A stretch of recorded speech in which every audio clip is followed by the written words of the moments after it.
అంతేగాని ఏదో చెప్పేసామండి, ఏదో వెళ్ళామండి. చదువు రాకపోతే ఏం లేదు. చదువు రాకపోతే బసవాతమ్మ గారు చెప్తుంది, మరి మేము ఎలా చదువు. కింద సంఘం ఏం చేస్తుంది?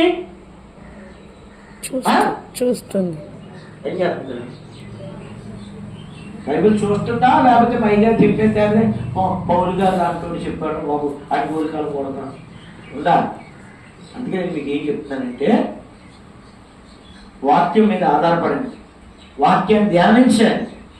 వాక్యము చెబుతున్న వాడి మీద నమ్మకూడదు. మీరు ఆ చెబుతున్న వాక్యంలో ఉందో లేదో చూడాలి.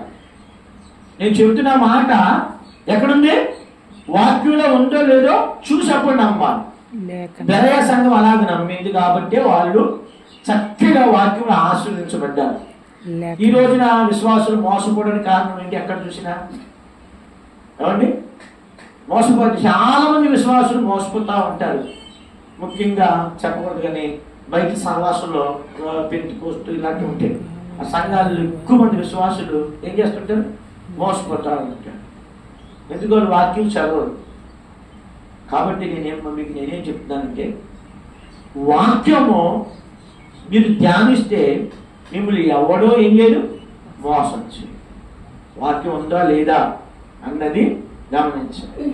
ఓకే, లేఖనం ఏది ఉందో గమనించాలి. రైట్. ఇప్పుడు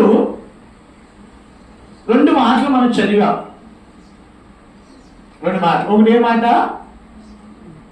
దానిలో ఏంటి? ఒకటే మాట, మారు మనసుకు తగిన ఫలము ఫలించండి. రెండవ మాట ఏంటి? ప్రతి మనుష్యుడు తను పరీక్షించుకోవాలి.